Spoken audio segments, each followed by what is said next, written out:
Binabantayang Invest 90TW o pre-Wilma na dahil nakataas na as tropical depression ayon kay Japan Meteorological Agency at inasahang kay Pag-asa na rin patuloy na kumikilos pahilagang kanluran pero asahan na magdadaos-dos ito papunta sa timog silangan ng Luzon. Ano pa rin ang epekto nito kung bakit? Tatalakayin ulit natin. Pagbalik ng frontal system, magdudulot ngayon ng mga maulap na himpapuri na naman sa hilagang bahagi ng extreme Northern Luzon, kabilang na ang Cagayan Valley. Pero kanluran nito, mananatiling katamtaman ang panahon maging sa Central Luzon.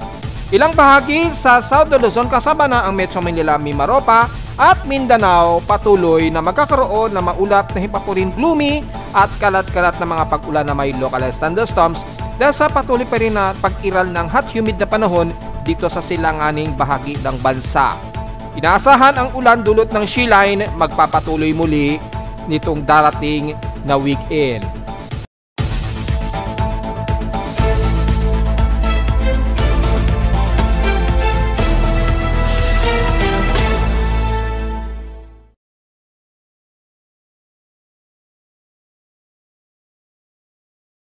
Hello, good morning mga folks. Welcome po muli sa ating Daily Weather Bulletin at Analysis para sa araw ng Miyerkules, December 3, 2025. Ang oras sa ating Boss 5 may maga ay eksakto alas 11 na ng umaga.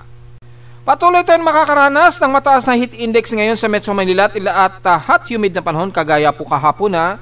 So mataas po yung ating malakit-lakit na naman na alinsangan dahil despite na mayroon tayong namumuuna namang paglakas ng ating Sheline at unti-unting paglakas na naman ng ating amihan sa darating na weekend na ito ay mararamdaman muna natin ang medyo mainit at maalinsangang panahon dito sa bahagi nga po ng Southern Luzon kasama na ang Metro Manila lang bahagi sa katimugang bahagi ng bansa. Kaya magpapatuloy ang mga localized thunderstorms natin sa maghapon mga folks at base sa ating Doppler radar imagery, mabababa lamang yung water vapor at least mga 0.5 to 1 mm lamang pero expected yan magkakaroon ng tuloy-tuloy na accumulated yan sa maghapon.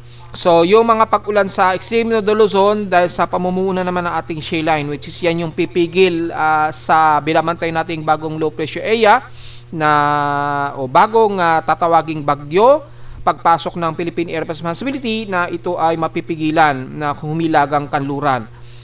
Itutulak ito pa daos-dos na which is ang kilos ng magiging bagyo ay magiging padaos-dos po pa southwest ang kilos niya sa mga susunod na araw. Dahil sa pag-iral na naman ng ating amihan na naman which is pinakita ko sa inyo kahapon o tinalakay ko po sa inyo kahapon yung galaw nitong ating amihan na naman na bahagya kasing nung nakarang araw mga 2 days ago starting 2 days ago bahagyang humina o numipis po yung ating amihan kaya numipis din yung ating Sheline nung mga nakarang araw. Ditong darating po na weekend unti-unti lalakas na naman po yan so expected lalakas na naman yung ating frontal system dito at dahil sa siyempre papasok na ng husto yung malapit na ang peak ng ating amihan.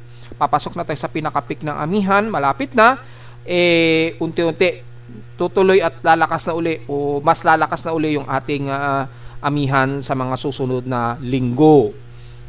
So sa ating lightning detection system, so far ang katimugang bahagi ng bansa natin may nadetect ang aking lightning detection system. Double check natin sa ating real-time na lightning detection monitoring. At least mga 16 lamang ang lightning strikes ang nadetect. Tingnan natin kung mag-load po yung 100 plus minutes ago. Tingnan natin mag-load. Ayan, so on total 80 po ang ating lightning strikes.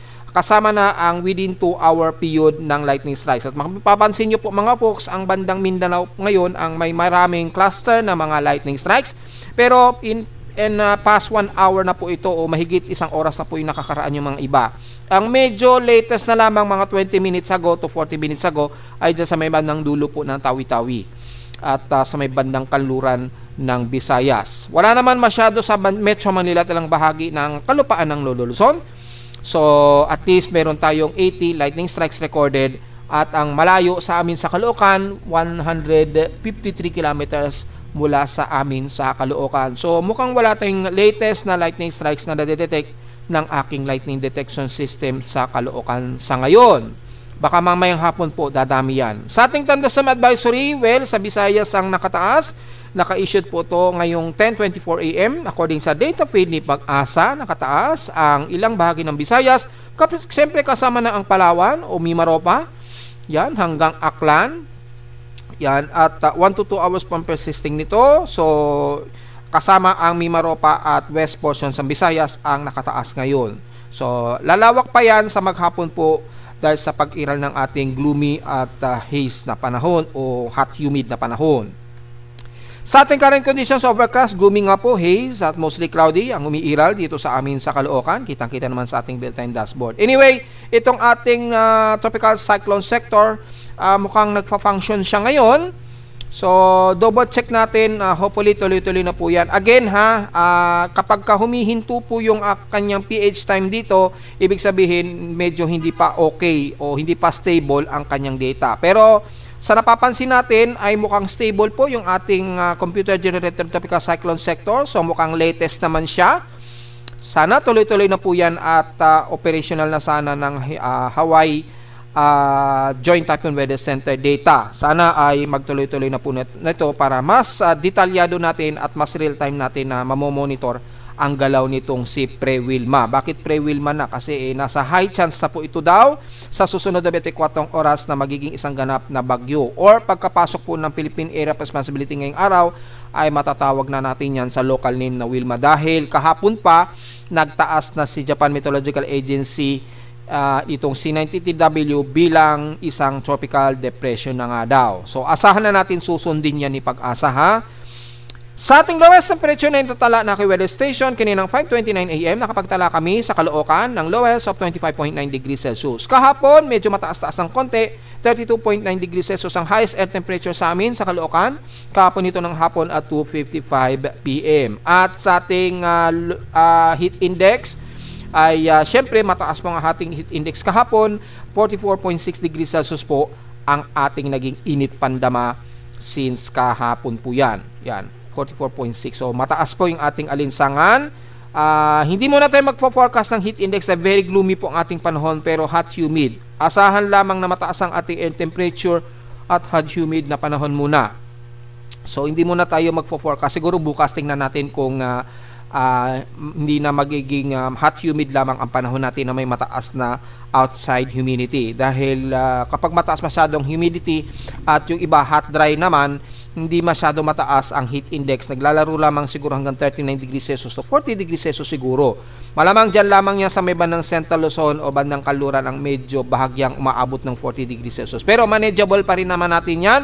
Para sa atin sa Pilipinas, kaya pa natin masustain o medyo kaya pa ng katawan natin ang nasa 40 degrees Celsius po na heat index. Huwag lamang pumalo ng 44 to 45 degrees Celsius pataas. Yan na mas delikado na sa katawan natin.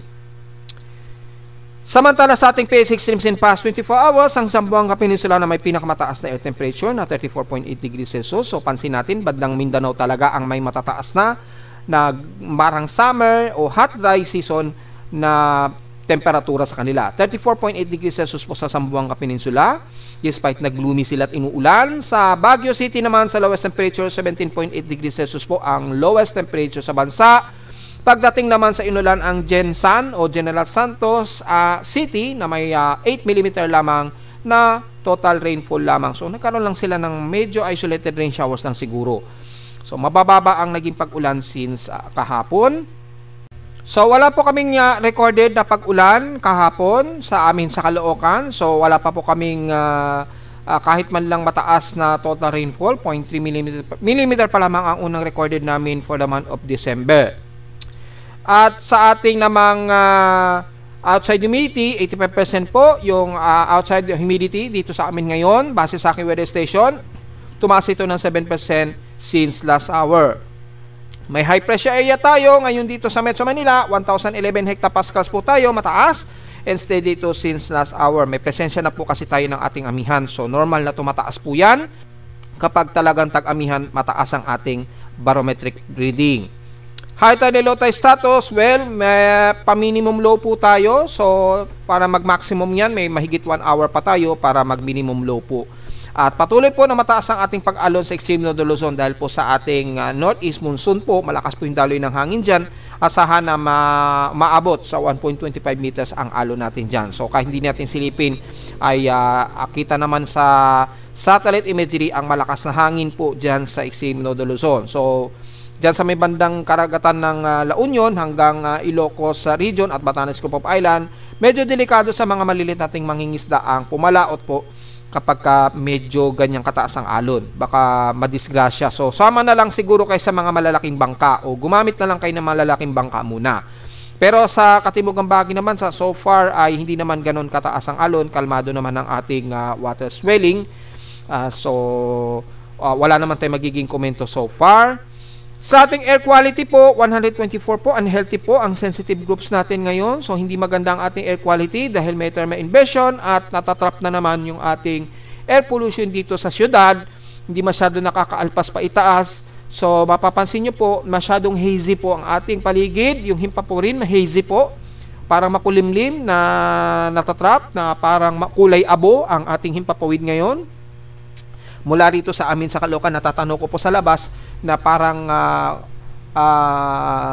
dark white ang kulay ng ating himpapawid. Ibig sabihin, napaka-haze po ng ating paligid, kaya ang ating air quality ay hindi po maganda, unhealthy for sensitive groups po na nasa 124 index. So magmas po tayo sa mga sensitibong mga baga, hindi po ito maganda, nasa 59.6 micrograms per cubic meter po ang ating air quality. At since nung nakaraang buwan nga po, halos buong buwan ay nagmo-moderate po ang ating air quality hanggang sa tumataas at patuloy pa rin ang pag-moderate to unhealthy ang ating air quality. So hindi po maganda ang ating air quality since last month po.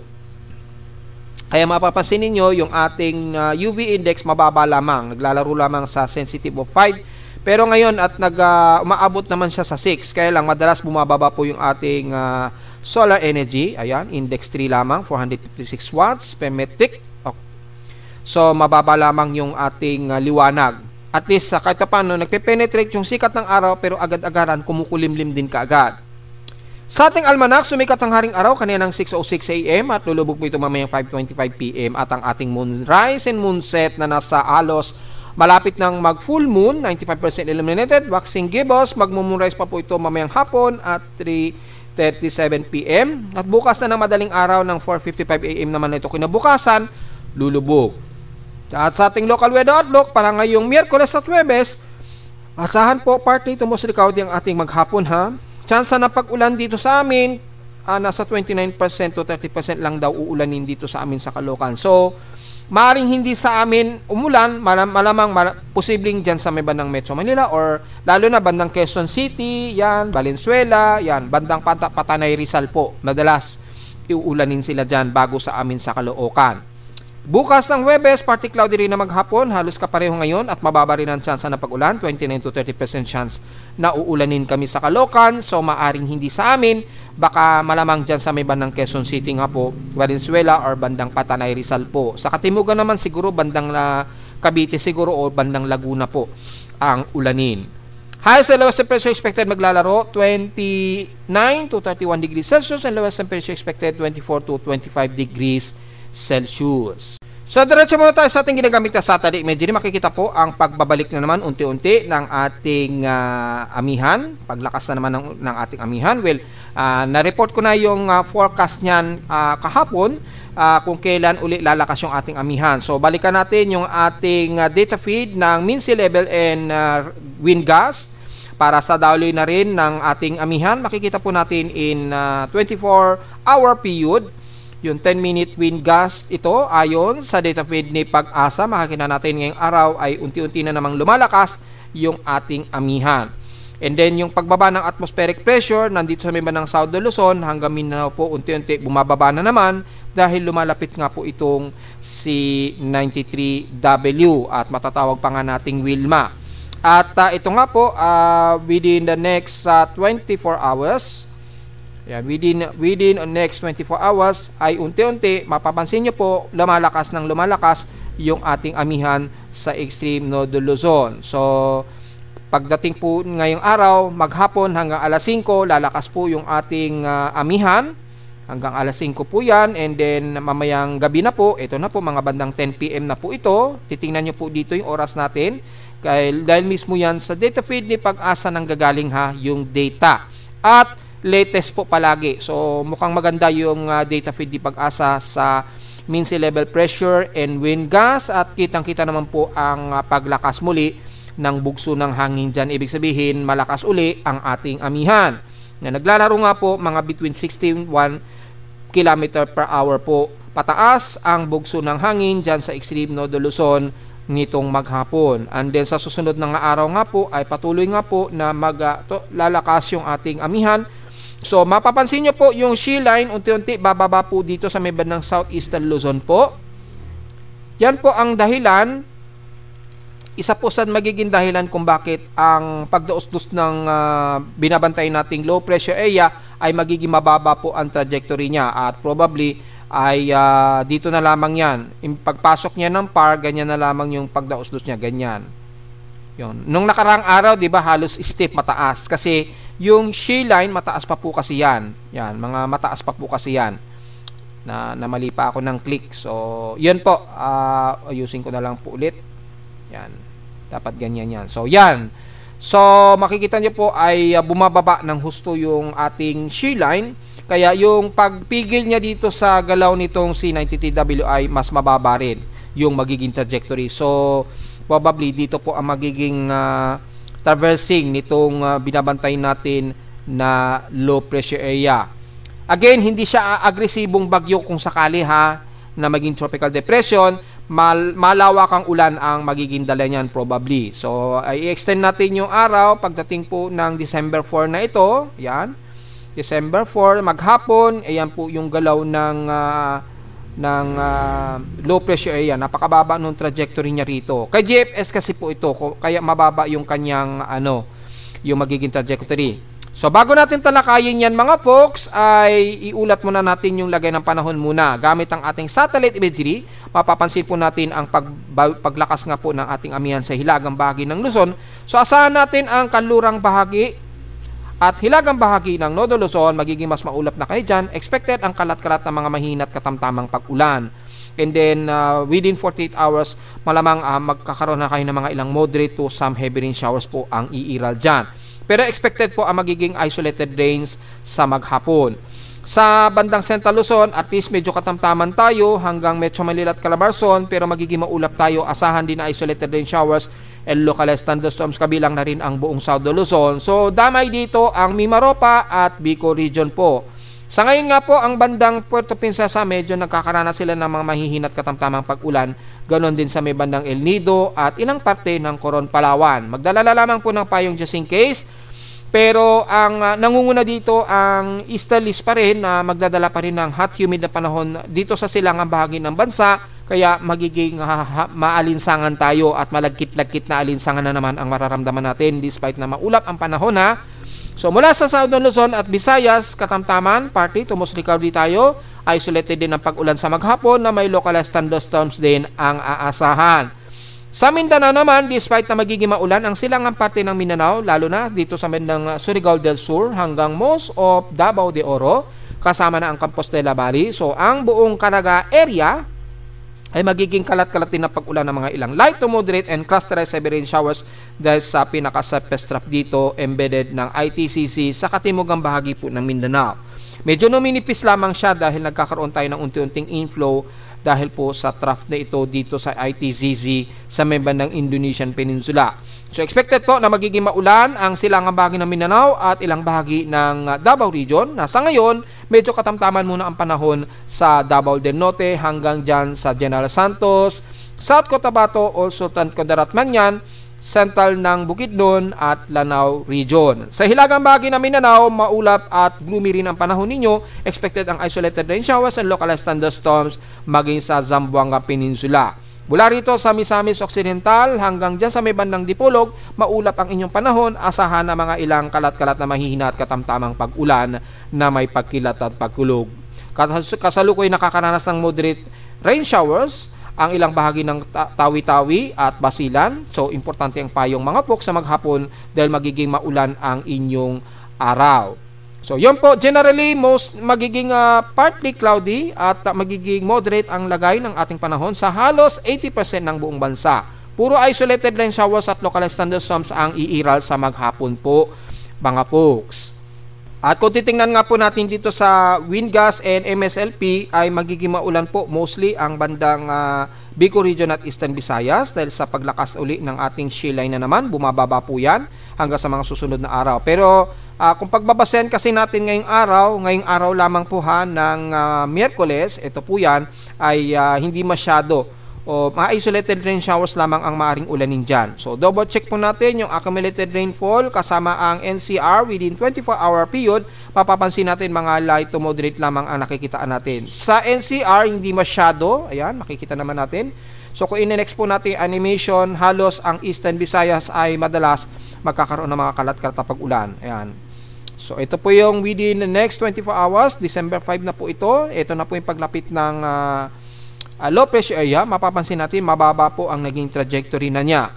So, ayon yan kay GFS so maaaring iba yan sa ibang weather agencies gaya na lamang ng ECMWF, NABGEM at Japan Meteorological Agency. So, maaaring mag-iba yan dito. At least may idea na kayo kung kayo ay uulanin sa may bandang eastern sections ng Visayas at Mindanao po. Yan po ay within 72 hour na po kasi accumulated rainfall at yung ating 6-hour rain SWAT, ito po yung lagay natin. Halos hindi ganun kalakasan ang magiging pag-ulan natin ngayong araw.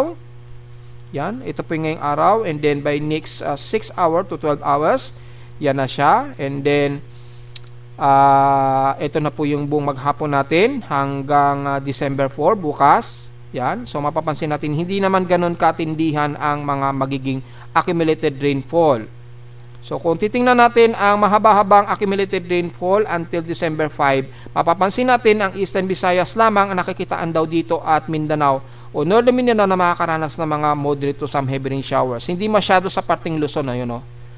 Yan, hindi masyado. Isolated lang siguro dahil dito sa shear line natin o yung amihan dito sa silangan ng Northern Luzon by December 5 na po yan. Hanggang December 5 na po yan yung forecast nito. So, malinaw yan mga folks, ha?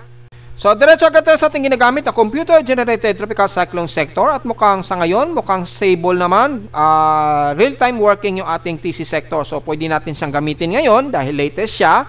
As of 11:15 AM itong C90TW ay ang kanyang center air pressure 1,006 hectopascals na po.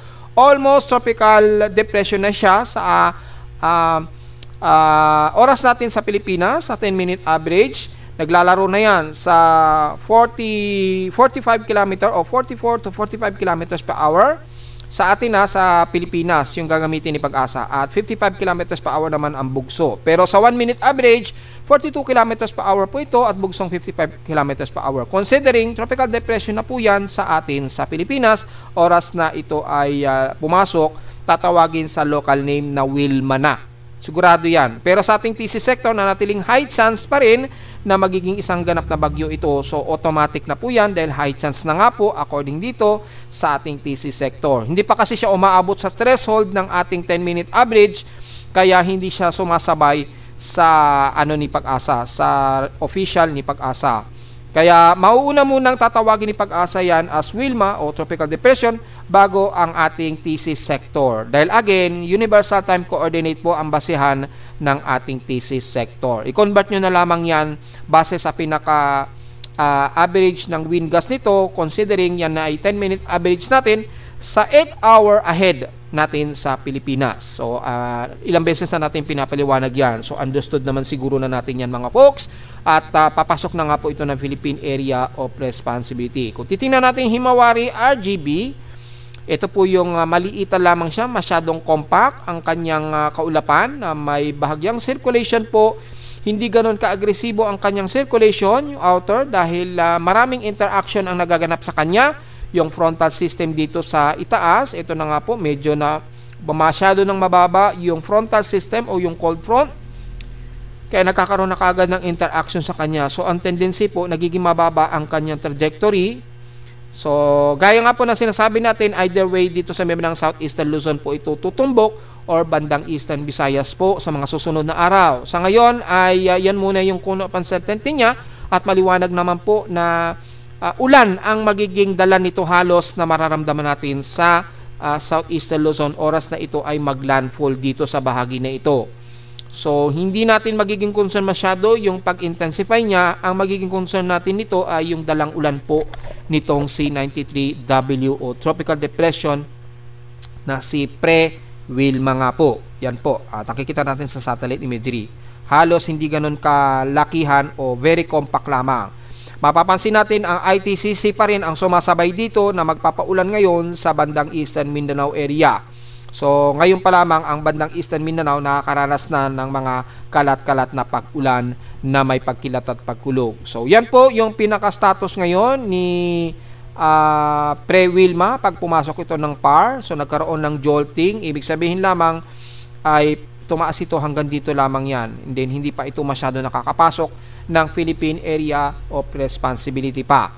So, confirm natin, base sa fail proof ay ganoon na rin ang indication sa kanya, high chance na rin daw ito na magiging isang ganap na bagyo. Ito po yung fail proof natin na data, just in case hindi nagpa-function itong ating TC sector. Pero ngayon, mukhang gumagana ngayon ang ating TC sector. Sana ay tuloy-tuloy na yan. Yan, latest naman yung kanyang PH time. So, ibig sabihin, latest po yung data niya. Mabagal po ang pagkilos niya pa north-northwestward daw sa 6 km an hour po. Yan, yung kanyang 10-minute average dito ay 37 km per hour lamang at bugsong 48 km per hour pa lamang. Yan, base sa 10-minute average ng Universal Time Coordinates. Yan po yung ibig sabihin yan mga folks. Kaya, very least siya. Pero asahan na natin yan, Wilma na itatawag ni Pag-asa yan once na pumasok ng PAR. So, yung kanyang tropical cyclone track combination, wala pa pong initial. Maging ang kanyang forecast ensemble, wala pa masyado. Hindi pa nagtataas. Double check natin sa DeepMind kung meron na rin siyang pinapakitang ensemble tracks. Wala rin po. So, double check natin sa ating tropical cyclone forecast advisories. Yan, sa Joint Upon Weather Center, moderate na rin. Pero kay Pag-asa, high na. Yan, tropical depression ito kay Japan Meteorological Agency gaya ng ating sinabi kahapon. Ayan, may forecast track na nga siya. Pagkalipat natin ay hindi pa accurate yung forecast nito. So, magbabago pa po yan. Yan yung significant na forecast niya. Medyo mas erratic pa po o very erratic pa po yung forecast na ito. So, antayin natin na mag-change po yan. Double check natin dito sa TC Track Ensemble according sa weather nerds, makikita natin yung magiging galaw niya. Ayan po, malinaw naman po. Ayon sa ECMWF, dadaos-dos nga po siya pagkapasok ng ating Philippine Area of Responsibility ngayong araw. Pagkapasok niya, and then bigla itong dadaos-dos patimog kanluran. At nakikitaan natin dito, base rito ay mag-i-Eastern Visayas nga ang magiging tumbok nga niya. Dahil nga po sa mayroon nga po tayong umiiral na shear line dito, lumalakas po yung ating cold front dito. O yung frontal system po na tumutulak sa bagyo padaos-dos. O pinipigilan po na humilagang kanluran ng husto ang anumang low pressure area. So yung high pressure area po yan, area na yan. So nangyayari na itutulak siya o na ipupush patimog kanluran. Kaya base dito sa ECMWF ensemble ay padaos-dos din, ganun din kay GFS. Ito dito mas mababa. Halos bandang Gian Eastern Samar naman ang tumbok ni GFS. Kaya magkaiba sila ni ECMWF na trajectory. So marami tayong mga references na magiging ensemble track. Ibig sabihin lamang nito is malawak pa ang cone o probability o uncertainty kung saan talaga ito posibleng tumumbok dito. Pwede rito sa may bandang mababa o magiging mas mababa ang kanyang trajectory. Saka, ayusin lang natin mga folks ha. Yan. So yung posibleng niya magiging trajectory mga folks, pagkapasok niya ng PAR, posibleng dumaos-dos ito pa ganyan. Or posibleng mas bumaba pa ang trajectory niya. Yan. So lumalabas ang cone of uncertainty niya ay ganyan pa kalawak. Yan. Malawak pa yung cone of uncertainty niya. At least either way, dito man siya tumumbok dito or dito, ay mapapansin natin mababa ang magiging trajectory niya at magtatraverse yan dito sa may bandang Southern Luzon siguro o pagitan. So, ganyan po yung magiging trajectory niya mga folks at maghanda-handa po tayo sa Southeastern Luzon at Eastern Visayas sa paglapit nito dahil matitinding ulan po ang dala niyan. Even na hindi ito masyado makaapekto sa kanyang cyclonic circulation sa ngayon. So, yun po ang maliwanag dyan mga folks at yung kanyang ensemble.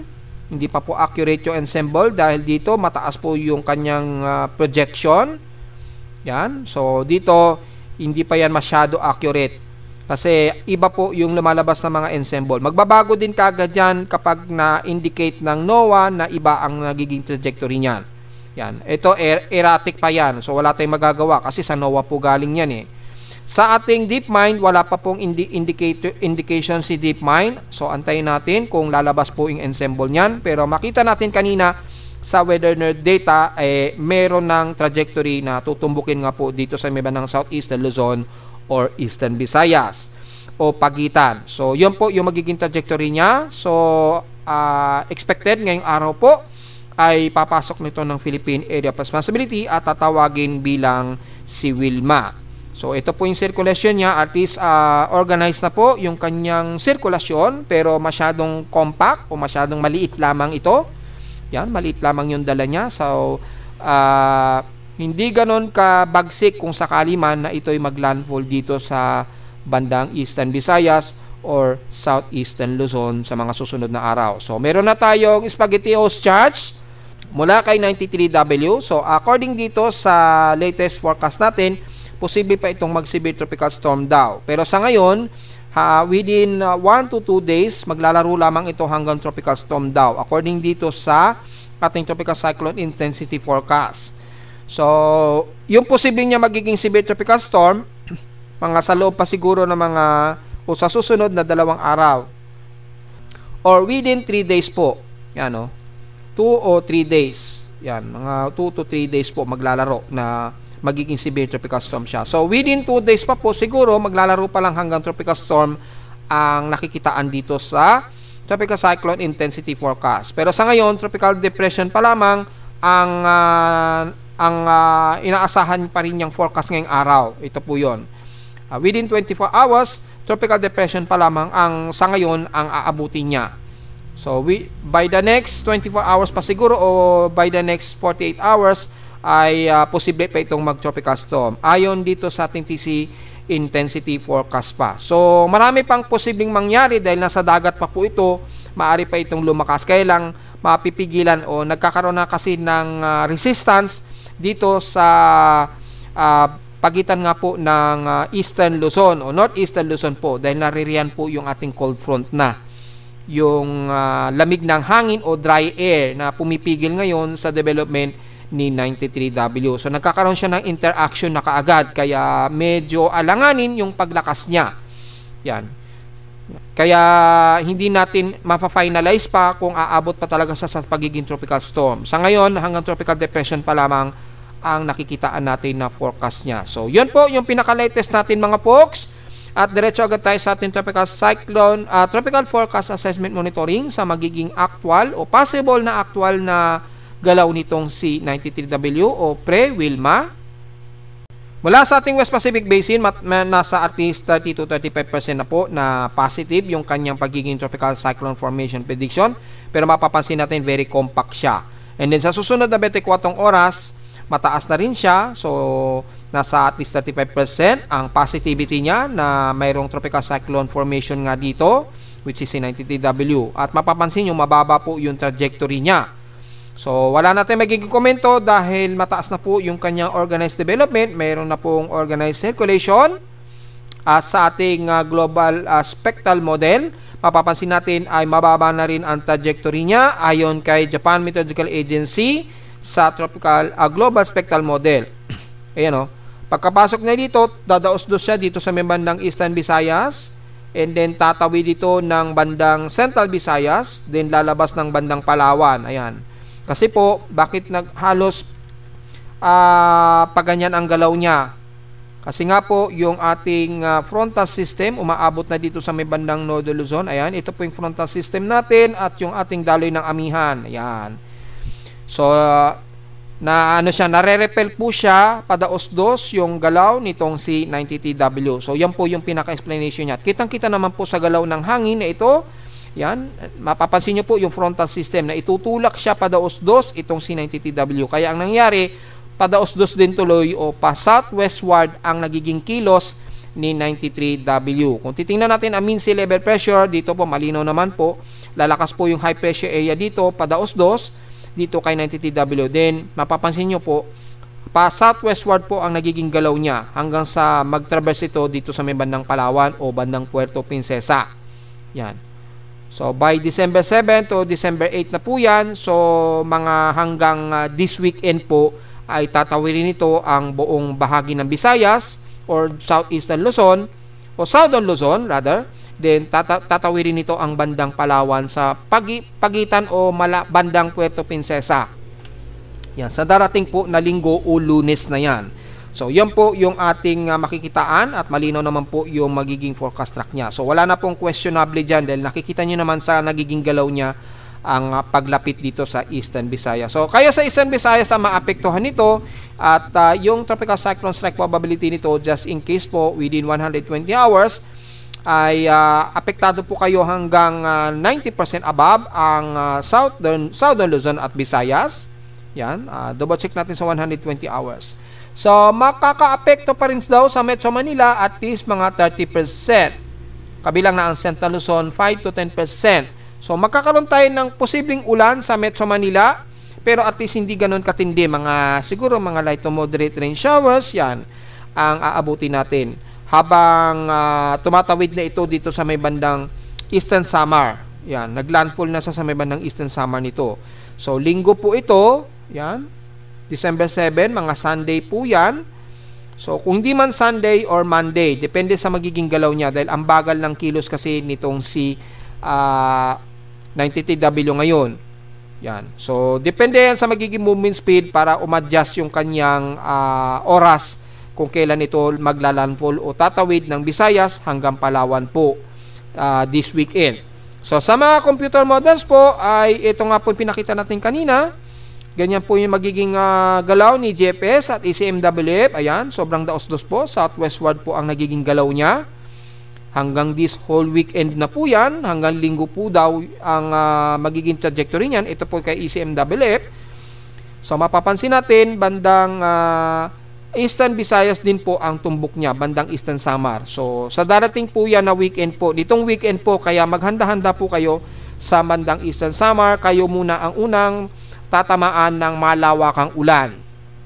Yung cyclonic effect, hindi masyado ninyo mararamdaman yan. Yung ulan lang, yung matitinding ulan po ang magiging paghahandaan ninyo po. Yung magiging epekto. Yan. Kay NABGEM ay hindi updated. Kay Icon agad tayo. Ayan.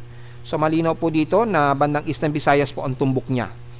So, iisa na po ng magiging projection nitong si 90TW. Yan. So, halos pare-pareho na sila ng forecast track. So, wala na po tayong magiging question dyan sa magiging kilos nitong si Pre-Wilma just in case pumasok na ito ng PAR ngayong araw. So, yun po ha, malinaw naman yan mga folks. At ulan lamang ang dala nito. Sa nagtatanong, magiging typhoon ba ito? Hindi pa po. Sa ngayon ay hindi pa po natin nakikita na aabot ito sa magiging typhoon category or severe tropical storm. Sa ngayon, nakikitaan lamang natin hanggang tropical depression to tropical storm siguro ang sa ngayon ang nakikitaan natin na magiging forecast nito.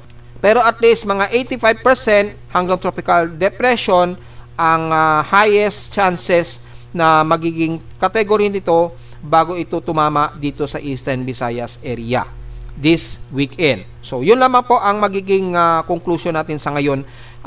Sa mga nagpapakalat na magiging super typhoon ito ay wag po muna paniwalain yan ha. Dahil nakita naman natin sa mga forecast at empirical forecast at maging yung mga forecast ng kanyang accumulated rainfall, hindi ganoon katindi yung dala niya na intensification na aabot sa pagiging typhoon. Kahit man lang severe tropical storm, sa ngayon malabo pa ay ito aabot sa ganoon kalakas. Base na rin dito sa pinapakita ng mga empirical forecast natin at ensemble. So sa ulat lindol kagad tayo, well, mula ngayong araw, wala naman tayong nadedetect na mga minor earthquakes, hindi kagaya kahapon, may dalawang magnitude 4 plus ang nai-record kagad natin. Yan, merong kinagabihan na ito bago maghating gabi, nagkaroon na naman tayo ng mga magnitude 4. So, nai-report na natin yung summary ng total earthquakes kahapon at naipost na natin sa Facebook page din. So, ngayong araw, mukhang kalmado naman ang aking seismograph at wala naman tayong latest na malakas na mga pagyanig. Diretso agad tayo sa data feed ni PBox. Ayan, so sa latest data feed ni PBox ay hindi pa rin nila nakiklear out ang November, between November and December. So, magkahalo pa rin yung November and December. So, mula kanina ang madaling araw so far ay wala naman tayong magnitude 4 na naitala, pero tuloy-tuloy pa rin ang mga aftershocks, especially dyan sa may bandang Bogo, Cebu na naman. Double check natin kung may Bogo, Cebu. Ayun, meron na naman. So, tuloy-tuloy pa rin ang aftershock sa Bogo, Cebu. Grabe. At sa Manay, mukhang wala namang aftershock sa Manay. So, mukhang kalmado na itong si Manay, pero wag tayong maging kampante pa rin dahil mapapansin natin ay marami pa rin yung aftershocks. Magkahalo pa kasi yung November and December kaya hindi natin ma-determine sa ngayon. Pero kukunti pa lamang naman yan mga folks. Pero pansin natin mas marami na kaagad sa may bandang Bogo, Cebu at bandang Manay, Davao Oriental. Panigurado po yan. Yan. So far, wala naman tayong naitala. Base na rin sa data feed ni PBox na panibagong magnitude 4 pataas. So, diretso agad tayo sa ating historical earthquake data.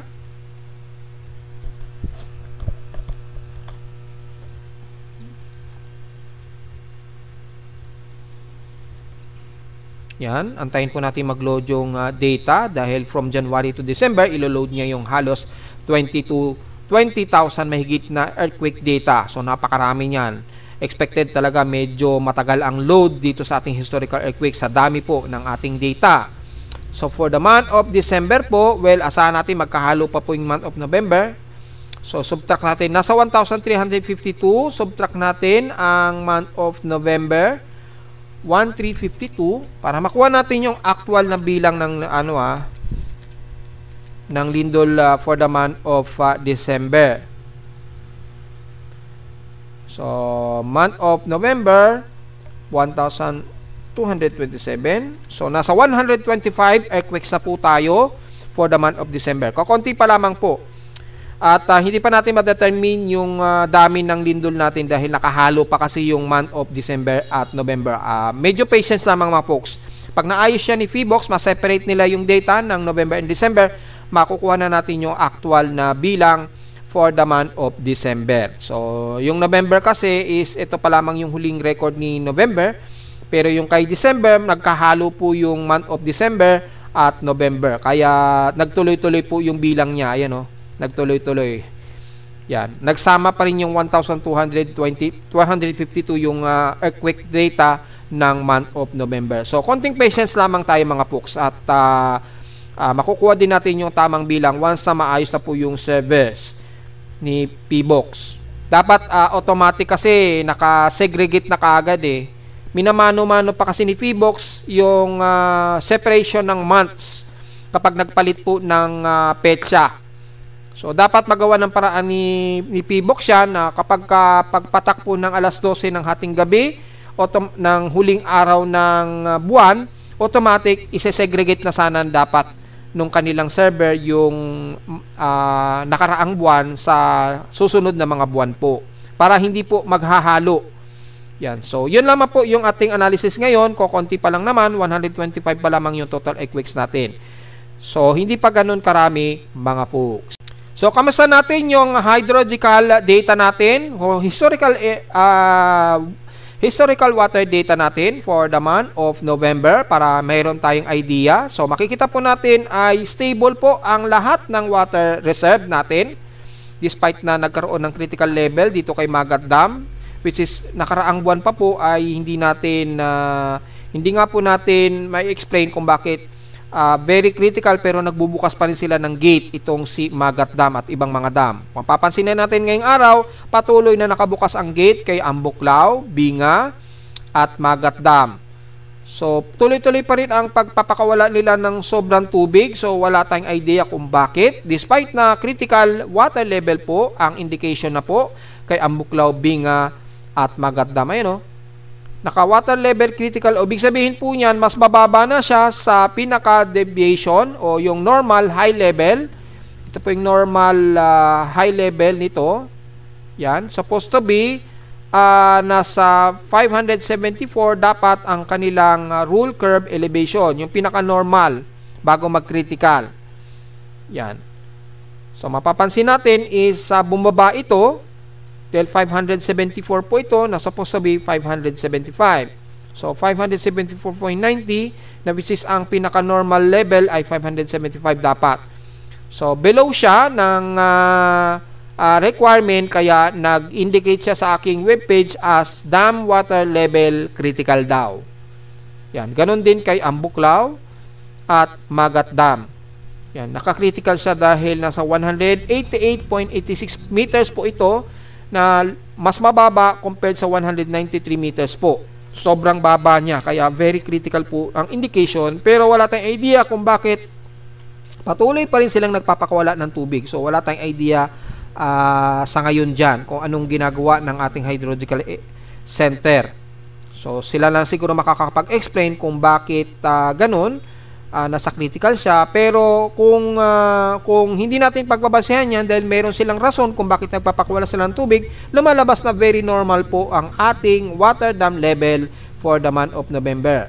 So from January to November o hanggang ngayong araw ay mapapansin natin ay mas nagbaba ang water level natin nung panahon lang talaga ng bandang summer.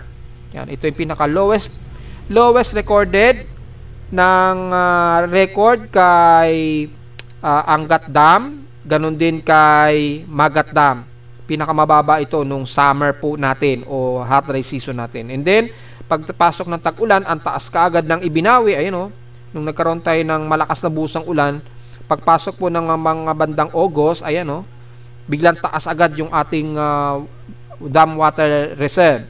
Biglang taas. And then tuloy-tuloy na po na nag-normal po yung ating water level. So, mukhang magandang ating water reserve sa buong taon. Lumalabas po hindi tayo kinapos sa ating mga reserve o water reserve. Kaya siguro walang masyadong water interruption nararanasan sa bansa, except na lamang nung nagkaroon ng matitinding bagyo diyan sa may bandang Cebu nitong mga nakaraang buwan lamang. So, yun. Pero generally ay hindi tayo nagkaroon ng krisis sa tubig so far. Kasi wala naman tayong naging El Nino, minor La Nina lamang tayo.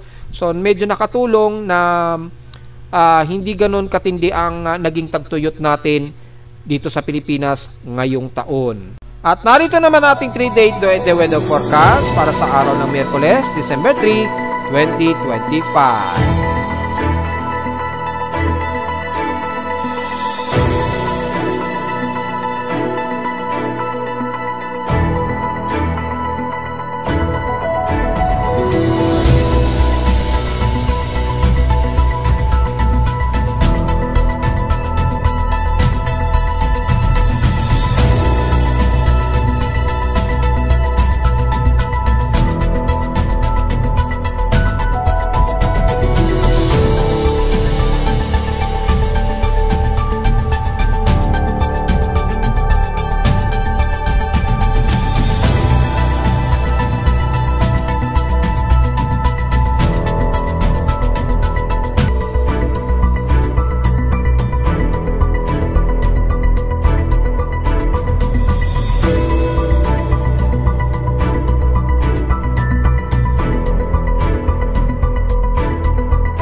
At hanggang dito na lang po ating daily weather bulletin at analysis para sa araw ng Miyerkules, December 3, 2025. Huwag mong kalilimutan na mag-like, share, subscribe po sa ating YouTube channel at visit lamang anytime sa ating website na www.pimoweda.com para sa ibang detalye na gusto malaman na hindi natin isama ngayong tanghaling tapat na sa ating report. Asahan lamang na malagkit-lagkit na alinsangan ang mararamdaman natin despite na gloomy o maulap ang ating paligid. At visit lamang sa ating website sa gusto malaman pa rin pinaka-dynamic events mula sa reading ng aking aparato sa Caloocan at sa data feeds mula sa iba't ibang weather agencies.